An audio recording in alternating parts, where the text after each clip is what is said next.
see ISIS that goes in and they take children and ask them to renounce Jesus, and the children won't do it, and they cut their heads off before the parents. In front of the parents. And then they rape the mothers and all that. Let me tell you, that's not human, that's demonic. What I think, I can't prove it. But you know, in years past, we've known a level of demon possession. Yeah. And it was like demons that you could cast out and that kind of thing. But we have entered into a time now to where this is a level of demonic activity that I've never seen before. Yeah. It's like demons, roving demons, marauding demon spirits has now taken over the bodies of people in that Islamic world.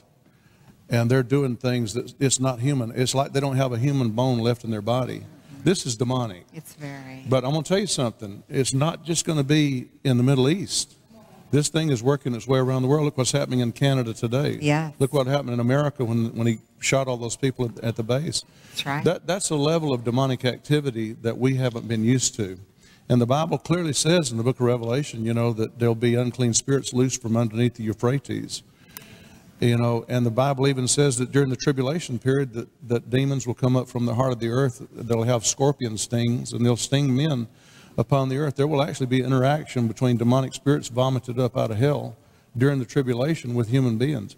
So what I'm trying to say is this. I'm trying to say that the tribulation is encroaching.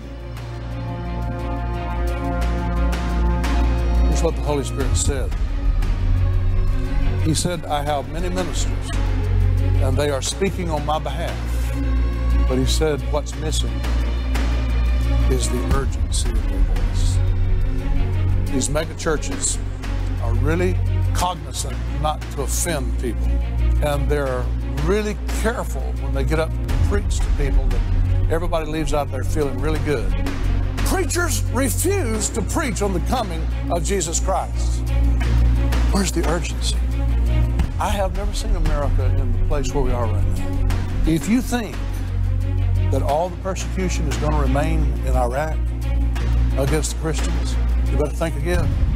It's already coming into this country right now. If we don't tell people what they need to hear, God's going to hold us accountable, and their blood will be on our hands. Whenever we preach, we've got to preach with an urgency in our voice that we need to be right with God if anything should happen to us. There's things right now in motion that may change our nation almost overnight. And for me to stand here and act like everything's all right, I can't do that. The politicians in Washington can do that and lead you to believe that everything's going to be okay. But in the house of God, there's got to arise a siren that says, blast, blast, blast, attention, attention, attention. Things are changing, and they're changing quickly. We've got to have preachers in the pulpit that will say, watch out! Warning! Warning! Red light! Warning! People know something's going on in the Middle East. They know something's going on in Iraq, in Iran, in Damascus. They know about Iran. And people that's not even scripturally literate are trying to answer these things, and they're missing in a million miles. And God's saying to the preachers, get up and tell them. It's time to talk about what God's doing. People are seeking the Lord. People are seeking Christ. And if they don't find Him in the church, where are they going to find Him? I have a question. Where